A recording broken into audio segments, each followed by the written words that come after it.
queria dizer que vocês podem se preparar para a noite mais divertida da vida de vocês. Bem, primeiro agradecer ao SESC, agradecer a todos vocês, a Paulinha, a Tavinho, a Gabriel, tanta gente que acompanha o projeto. Muito obrigado, viu, Paulo? Com esse evento nós encerramos essa série de 20 eventos que realizamos desde o início do ano, envolvendo quase 30 escritores, 35 agora. e voltaremos ano que vem, se Deus quiser, com uma nova programação, tentando fazer essa aliança entre temas e lançamentos de livros, como a gente fez esse ano todo. Esse realmente é o último evento do ano. Ontem nós fizemos com o Marcelo lá em Belo Horizonte, hoje a gente encerra aqui. É o seguinte, gente, eu vou tentar explicar isso aqui, mas o meu papel de vez em quando é de fazer resumo, né? A pessoa chega na frente e fala: aqui eu estou lançando um livro, e tal pessoa tenta fazer um resumo. Eu não consigo fazer um resumo desses seres humanos que estão aqui. Eu passei 2 dias tentando, Evandro. Me ajuda? É impossível. É impossível. Estas palavras são definitivas.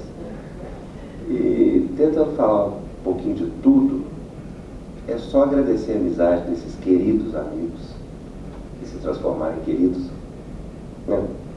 E pedir para a Leila falar.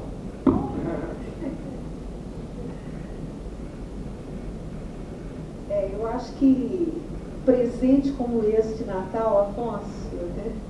Nem na próxima encadernação para entrar na área do Marcel aí, nem na próxima encadernação. Esse encontro para a gente é uma coisa de uma beleza, de uma generosidade. Nós estamos aqui, quer dizer, Dirceu e eu somos irmãos. Evandro, nosso primo primeiro, nossos pais eram irmãos, e o Marcel, nosso sobrinho, filho do nosso irmão. E então a gente pensou que seria a família do Ré Mi Fá, né, Marcel? Depois você mudou para a família Trapo, né? E talvez a ideia de Trapo seja mais pertinente, porque a nossa vida sempre foi mais para desafinada, né? Infâncias muito difíceis, vidas muito complicadas, histórias de vida às vezes sombrias, e eu acho que a gente foi recorrendo às palavras para se defender da vida e de nós próprios. Uma vez o pai do Marcel, nosso irmão, o Ronan, que é jornalista, falou uma frase que eu nunca me esqueci. Ele falou: as palavras são o único brinquedo que eu guardei da minha infância.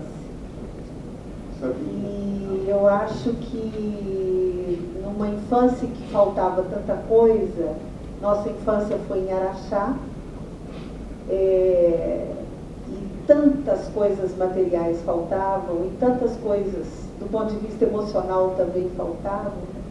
Mas as palavras estavam ali. Minha mãe ensinou meus irmãos, 5 homens, a escrever desenhando pedrinhas debaixo da mangueira. Uma mangueira onde depois Marcel brincou, por onde o Evandro passou. E era uma mangueira de raízes altas, onde a gente se sentava. E ali era nosso confessionário, nosso divã, nossa sala de visitas. E as palavras que brotavam ali na sombra daquela mangueira, de certa forma, se encontram hoje aqui, nesse Sempre um Papo.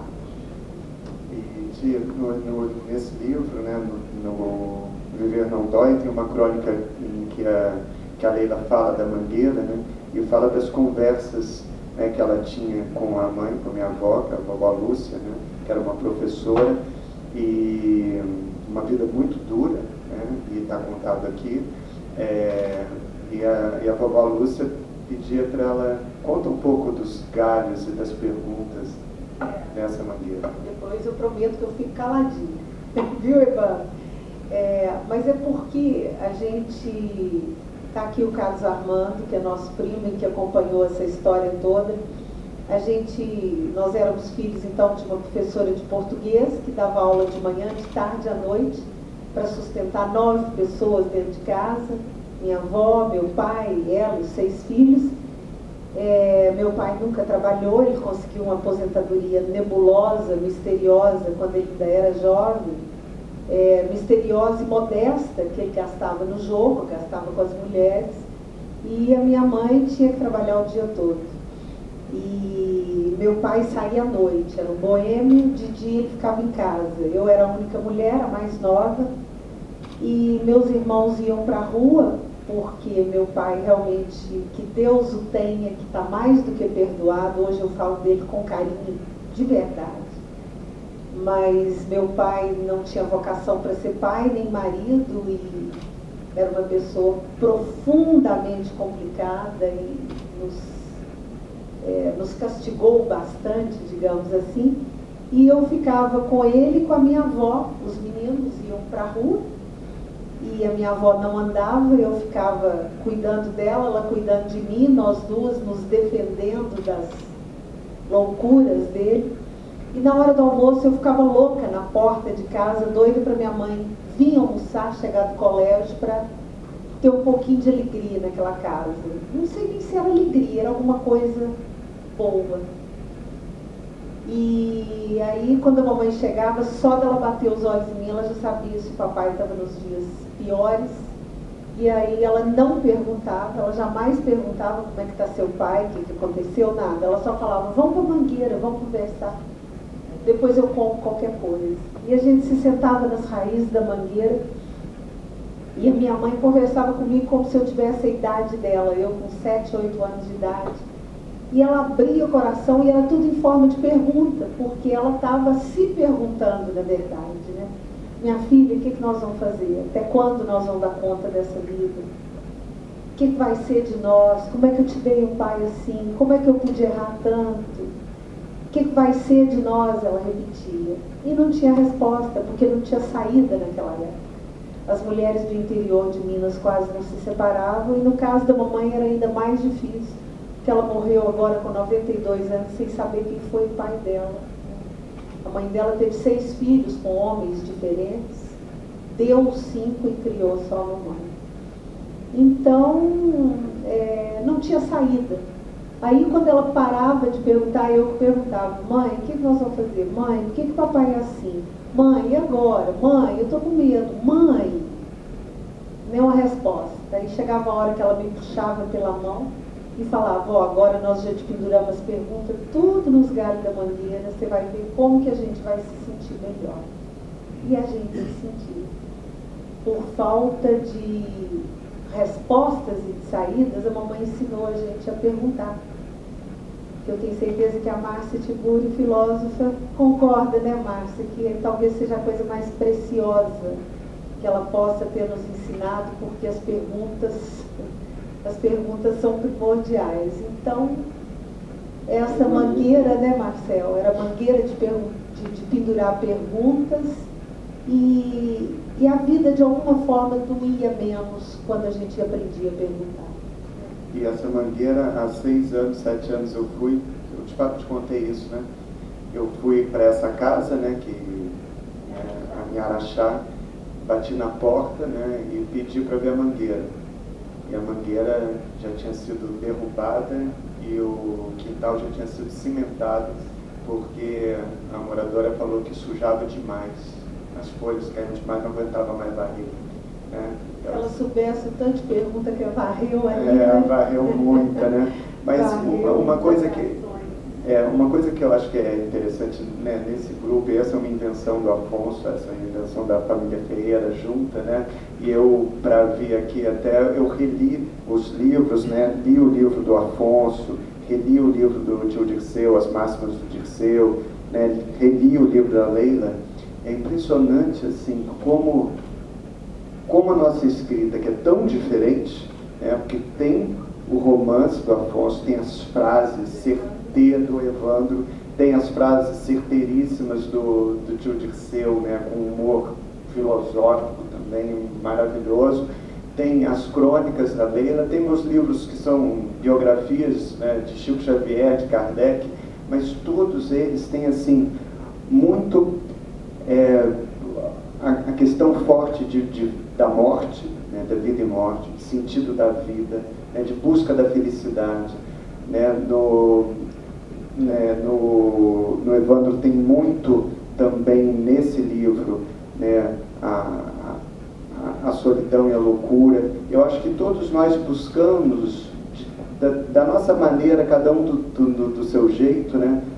Dar significado para a vida, né? E às vezes eu acho assim, que se a gente talvez não tivesse tido uma vida, vocês mais do que eu, né? Claro, uma vida às vezes tão dura, né? Essa necessidade de dar sentido para a vida talvez não tivesse nos levado a escrever tanto quanto a gente escreve, né?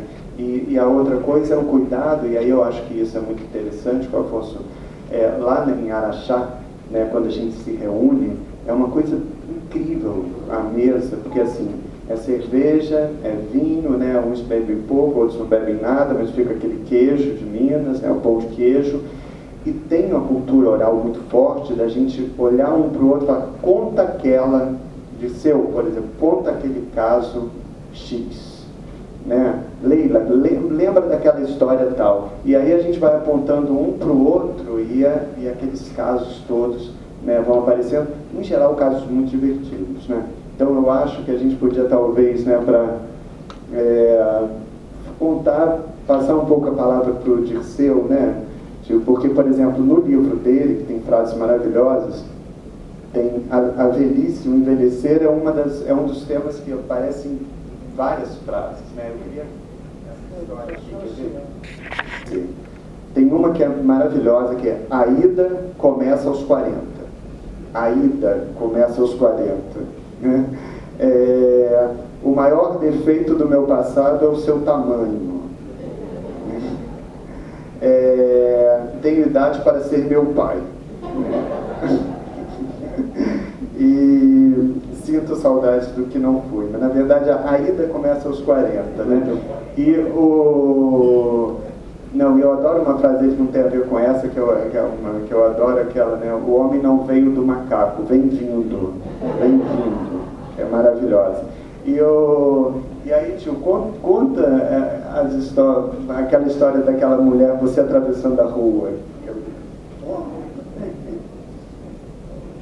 Já ia atravessando a rua em Araxá, e uma senhora olhando do lado de lá.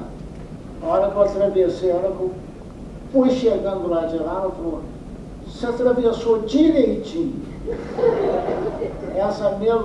Nessa quase que no mesmo dia, eu estou passando na rua, uma outra fala comigo assim: ó, separou de uma turma de senhoras. Ela falou: meu marido resolveu isso com a bengalinha. Outro dia eu fui no banco aqui, eu fui na farmácia e a moça falou assim: o senhor assina ainda?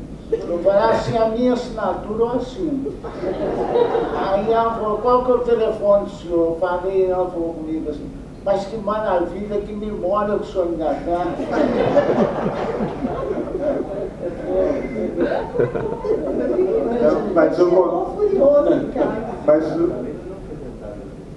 Exatamente. Né? Só apresentar, né, Marcelo? Apresentar. Que o Dirceu saiu cedo de Araxá, foi para Belo Horizonte, fez o curso de Direito, não quis seguir a carreira, foi trabalhar como jornalista, foi jornalista anos lá, mais tarde ele fez o curso de jornalismo para regulamentar, né? E aconteceu até uma coisa curiosa, que ele foi o paraninfo da turma dele de jornalismo. Primeira vez que a gente viu um aluno ser paraninfo da própria turma, de tão adorado que ele era pelos colegas.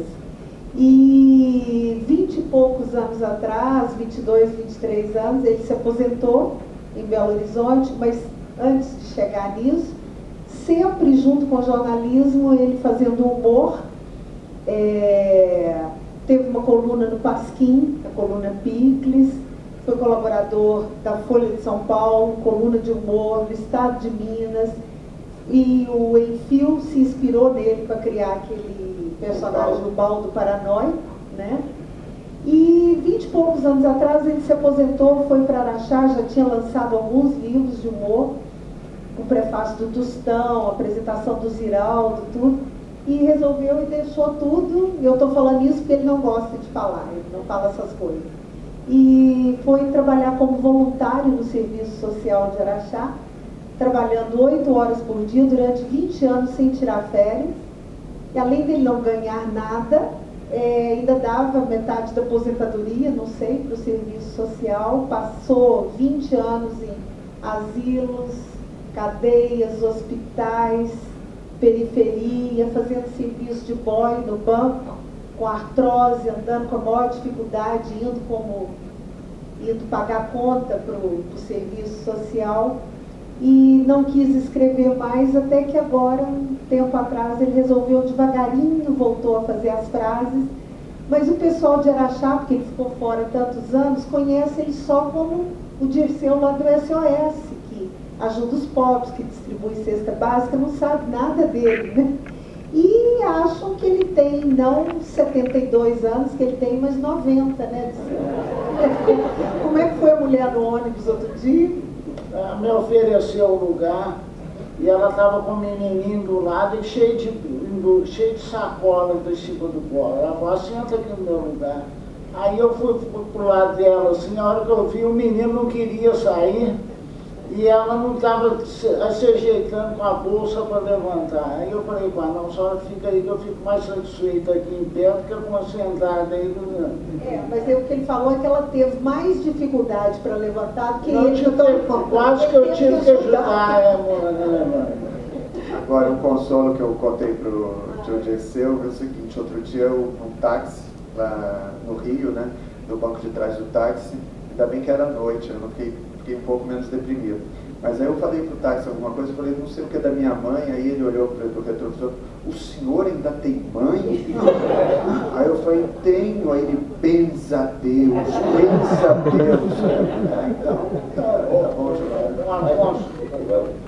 Aí aproveitar minha passagem aqui, o Evandro vai ler o autorretrato para encerrar. Para encerrar a passagem. Evandro, em primeiro lugar, agora eu posso agradecer de verdade, eu posso te parabenizar de verdade, né, pelo Jabuti de Melhor Voz. Na época lá de Araxá, a gente só torcia. E deu certo. Vencedor do Jabuti, melhor romance, isso. né, Evandro? Então, por esse livro enche a incrível. gente de orgulho.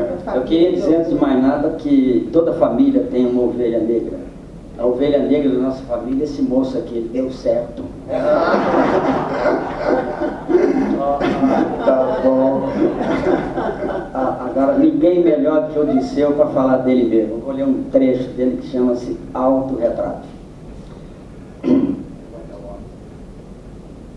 Meu nome é Dirceu Alves Ferreira, nasci em Araxá, Minas Gerais, e os leitores vão me perdoar a dupla esnobação, em 1941.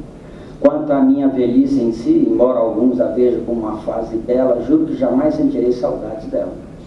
Por causa da minha faixa etária, inclusive, um geriatra amigo meu me garantiu que, se eu continuar envelhecendo como estou, inevitavelmente sofrerei distúrbios fisiológicos que me levarão à morte. Ainda vivo por pura rejeição do lado de lá, rejeição dele, não minha. Politicamente sou de esquerda, embora a direita diga que ela não existe. Acho o capitalismo selvagem um pleonasmo. Amante da liberdade, esse foi um segredo que guardei durante toda a época da ditadura. A respeito do aquecimento global, entendo que em breve só existirá ovo frito e meu entusiasmo pela flora e pela fauna se justifica porque sou saudosista.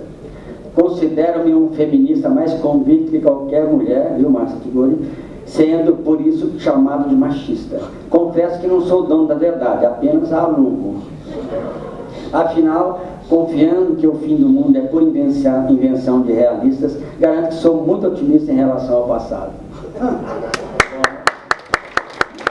Vocês, eu não tenho absolutamente nada para falar. Eu fico feliz de estar aqui no meio desse pessoal todo. E o nosso encontro pela primeira vez em Araxá foi uma delícia, foi maravilhoso, só que alguém não gostou porque eu disse que meu pai era tarado, entendeu? Só que lá em Araxá todo mundo se chocou com isso. Espero que não choque aqui, porque tem muito pai tarado aqui, entendeu? Então acho que não vai ser tão alarmante aqui em São Paulo. Mas foi só isso, eu acho que eu não agradei muito por esse fato. Mas só o meu pai que é tarado, os outros aqui não, tá? Sabe que eu queria fazer uma pergunta assim para vocês, que assim, eu vou ler 3 frases do Dirceu e queria ler depois um trecho do Evandro. que é o seguinte, Dirceu: vagalume é o OVNI dos insetos, latejar é a dor em gotas, redemoinho é o egocentrismo do vento. Eu acho maravilhosa. O desmaio é a amostra grátis da morte. O arco-íris é o marketing do céu. Sempre que eu vejo um arco-íris eu lembro dessa frase, né? Reticência é o ponto final dos indecisos.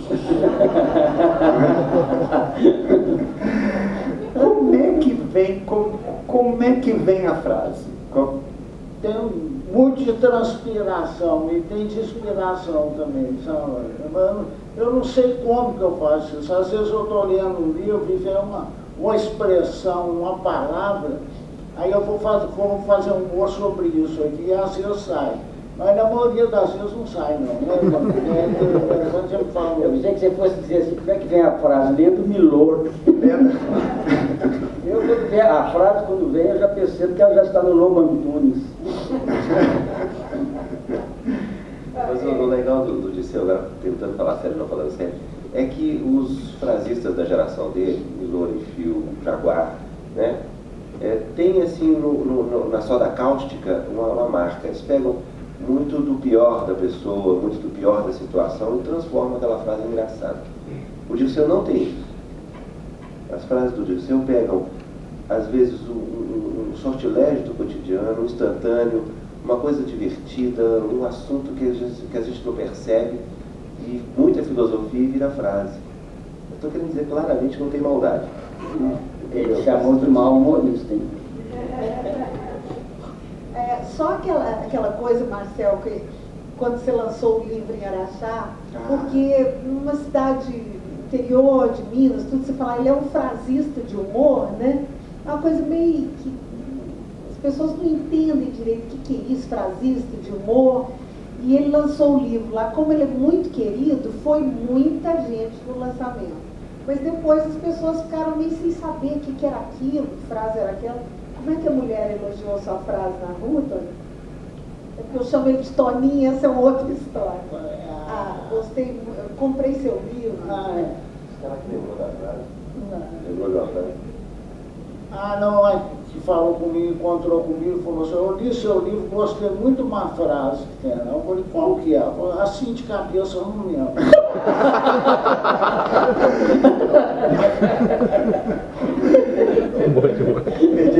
Marcelo, sobre a mangueira que a Leda está falando aqui, eu me lembro mais dela do que dos problemas, que eu nunca dei conta de subir na mangueira.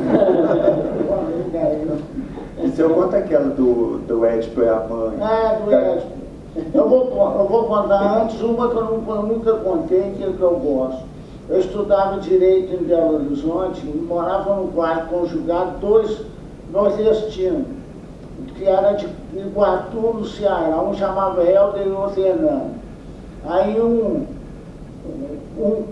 na época do vestibular, um perguntou para o outro assim, Helder, um chamava Helder e o outro Hernando, Helder, o que vem a ser miscigenação? Aí ele parou um pouquinho e falou, miscigenação é a mistura de preto com branco. Ele parou um pouquinho e falou, e vice-versa.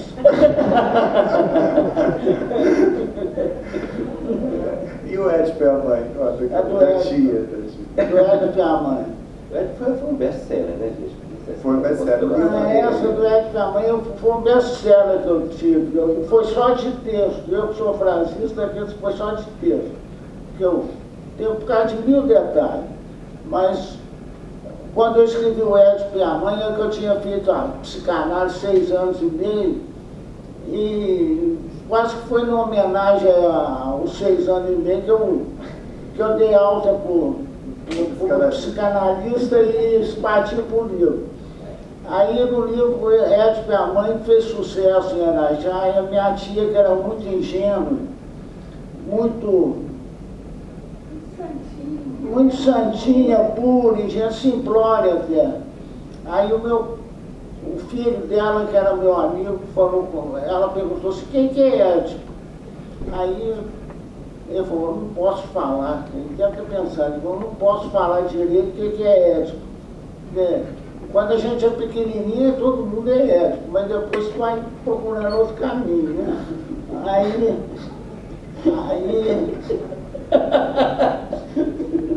ela falou com ele assim, oh, o que é Édipo? Ele falou assim, Édipo é o filho que gosta muito da mãe. É um filho que gosta exageradamente da mãe. Aí não tinha. É um filho que gosta da mãe muito mais do que devia. Ela falou assim, mas que bonitinho.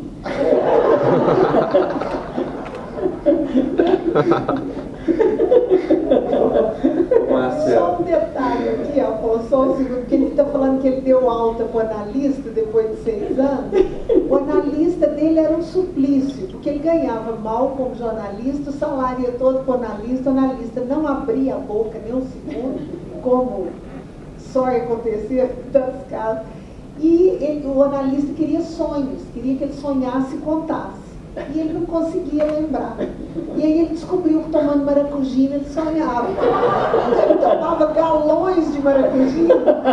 Chegava lá e sonhei isso de manhã, o caderninho ali, tudo anotado. Leila, o tanto que eu sonhei aqui. Nossa, Toninho, não é possível. Não, agora já tem coisa para falar para o analista, estou pagando caro demais, eu tenho que levar o sonho. Aí ele chegou lá, começou a contar o sonho e nem assim o analista falava. E ele comprou um dicionário de interpretação de sonho. Aí ele contava o sonho e interpretava. Loucura. Aí era assim, a hora que eu tinha semana que eu fazia de tudo para ver se ele modificava. A hora que chegava lá, eu contava que tudo, falava, hoje vai ter uma reação. A hora que chegar no fim, eu falava, bom Deus, a semana que vem a gente continua. Aí tem que escrever. Agora vou passar para os outros. Deixa eu estar falando para o Evandro o seguinte, que eu tento escrever ficção há uns 5 anos. Não consigo de jeito nenhum. Aí eu tento, desisto e consigo escrever biografia. Por quê? Porque a biografia é uma técnica. Como é que eu trabalho na biografia? Todo biógrafo eu acho que trabalha assim. Você traça a linha da vida do personagem, do nascimento até a morte. Você identifica os marcos dessa trajetória e o jogo vai ficar levando o leitor de um marco ao outro da trajetória. Então, quais foram os grandes pontos de virada dessa trajetória, né? E a gente vai, com muita pesquisa, reconstituindo isso. O que é a ficção? E para mim, me apavora e impressionante. Vale tudo, né? Porque não tem linha da vida, não tem. Você tem que criar do zero e você está na frente daquela tela e é um pavor, né? Eu, por exemplo, essa ficção que eu tento escrever há 5 anos, eu já comecei de todas as maneiras possíveis, né? Toda hora eu tento narrar essa história dar voz a um personagem, essa voz não aparece. E aí o Evandro estava me contando uma coisa que é incrível do trabalho dele. Tem uma técnica até jornalística na construção desse romance. Por exemplo, aqui no Mendigo que Sabia de Cor os Adágios, a história de um mendigo que está à espera, mora na rua, claro, e ele está sempre à espera da volta da amada, do amor dele, que o abandonou há 10 anos. E ele vai descrevendo assim a vida da rua, vai citando com muita... os adágios, né, de Erasmo de Roterdã, vai citando às vezes, muito pontualmente, e ele conta assim, tem personagens da rua que são lindos, que é o menino borboleta, tem a mulher molusco, né? Então ele entra na pele mesmo do mendigo com uma força, e a voz dele é tão poderosa, né, desse mendigo. Aí eu queria saber assim, Evandro, você demorou a encontrar a voz desse mendigo, por exemplo? Esse mendigo te surpreendeu de alguma maneira? Você sabia onde ele ia chegar desde o início? Ou chegou um momento que ele foi te guiando e te levou para um lugar que você não imaginava que fosse? Primeiro, eu tive a ideia de escrever esse livro porque eu estava andando uma vez da Praça General Osório até o Copan e contei 95 mendigos. Eu disse, um dia eu vou escrever um livro sobre mendigo, mas não quero falar com nenhum mendigo. E aí, escrevendo meu livro anterior, dentro de um shopping em Higienópolis, minha mãe se matou sem dizer adeus, eu sentava no shopping, fiquei durante 1 ano das 10 ao meio-dia, das 4 às 6, vendo todas as pessoas que frequentavam o shopping, conversando telepaticamente com elas. Eu conversava, entre aspas, e anotava, e fiquei um ano fazendo isso. Aí um belo dia eu pensei, bom, agora eu vou começar a andar pela cidade para ver mendigos e vou contar a história do mendigo. Só que não contente com isso, eu pensei, vou sentar de novo num shopping, fechar os olhos, imaginar 8, 9, 10 mendigos debaixo de um viaduto, todos eles bebendo assustadoramente, no meio deles tem um louco, culto, que leu toda a obra de Erasmo de Roterdã, e ele está há 10 anos na rua, imaginando a chegada da amada. Então tudo que ele ouvia, helicóptero, pássaros, tudo era a amada que estava chegando, e ela não chegava, ele enlouquecendo. E aí eu fui entrando na vida desses mendigos. Aí eu criei a mulher Molusco, que é a mulher mais triste de todos os tempos. Até hoje nem eu sei por que ela era tão triste. E o menino Borboleta, que era um menino de 8, 9, 10 anos, que era todo enferrujado. Ele deveria ser branco, mas já estava negro, com tanta ferrugem, de tanto ficar na rua. E eles tinham uma relação bonita entre eles, uma relação mãe e filho, e ao mesmo tempo de amante, porque de vez em quando o menino mordia o sexo dela e saía correndo, ela ficava brava e voltava, levava flores para ela. Então, eu sei que eu fui entrando na vida desses mendigos, e faço o meu mendigo principal enlouquecer. Mas o que eu estava comentando com o Marcel é que ele tem toda a cronologia da biografia, e o ficcionista não, né? Eu comecei a escrever um livro um dia desse, que a primeira frase é a seguinte: vem, luminosa Antígona, seja minha carpideira, 2 pontos, eu também estou sendo enterrada viva. Eu começo a imaginar, bom, quem é essa mulher, onde ela está, e por que Antígona? Porque Antígona sofre porque foi enterrada viva. Pronto, já tem um fio condutor. Mas de repente me vem a ideia de dizer, essa mulher está numa UTI, ela não vai sair mais daqui. Mas esse livro vai ficar uma chatice só, uma monotonia, uma coisa desagradabilíssima. Aí vem a ideia de dizer, bom, ela vai sair daqui sim, no pensamento, ela vai começar a andar pela cidade de São Paulo, e começa a andar. E eu já fiz isso 2 anos atrás, andei um ano inteiro pela cidade de São Paulo, vendo tudo e anotando. Então eu tenho esse hábito de, às vezes, ficar 1 ano num lugar para escrever uma manhã de um personagem. É diferente da biografia, né? Não, é incrível essa pesquisa, porque, por exemplo, ele andou 365 dias e ele pegou as melhores cenas que ele viu nesses 365 dias para construir um dia. Então você tem um trabalho de observação jornalística mesmo, né? Quer dizer, você se ampara também na realidade, né, para construir a sua ficção. E eu, que é curioso, eu jornalista, biógrafo e tal, eu não consigo usar essas ferramentas para construir a ficção.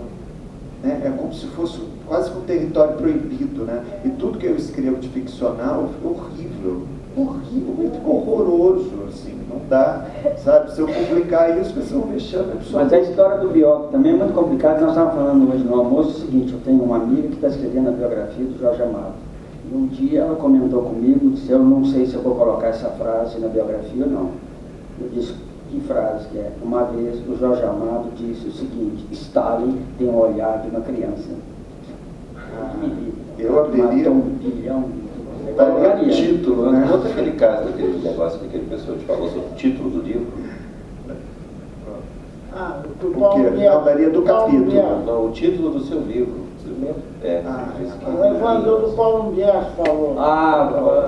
Meu livro é o seguinte: meu livro chama-se O Mendigo que Sabia de Cor os Adágios de Erasmo de Roterdã.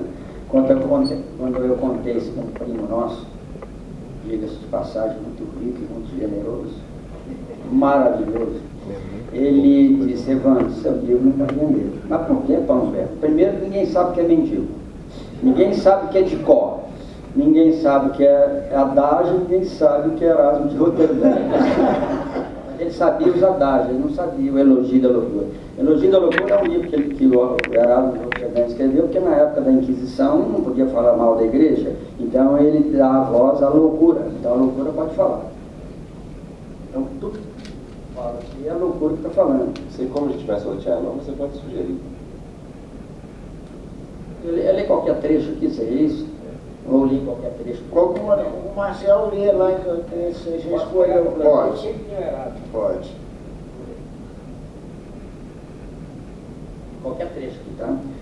É o louco falando, vou encontrá-la, poderá ser mês que vem, no momento em que ela estiver saindo de hospital qualquer, poderá ser ano que vem, quando eu estiver mais uma vez diante de uma vitrine, vendo por intermédio televisivo outra tragédia gigantesca.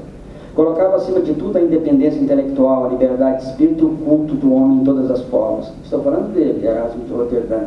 Dizem que tinha a convicção que seria possível pôr termo aos conflitos que dividem os homens e os povos, sem violência, sem consecuções mútuas. Veja, um dos 3 maltrapilhos alcoólicos caiu de bruços. Testa toda ensanguentada, miseráveis, vão se afastando aos poucos do gênero humano, metade qualquer coisa, do tanto quase nada, seres fantasmagóricos. Não gosto de vê-los por muito tempo, vejo a mim mesmo. Diferença é que sou maltrapilho abstêmio, e meus cortes acontecem a miúde internamente, cicatrizam nunca. Sim, um tirou a própria camisa para tentar estancar o sangue do outro. Ambos cambaleiam entre os extremos do pano, agora se destacando pela vermelhidão. Solidariedade patética, menino borboleta puxa-o pelo braço, possivelmente tentando levá-lo ao pronto-socorro que fica na rua de trás. Aí vai falando, e vai emendando o Erasmo aqui. Sempre eu falo do Erasmo.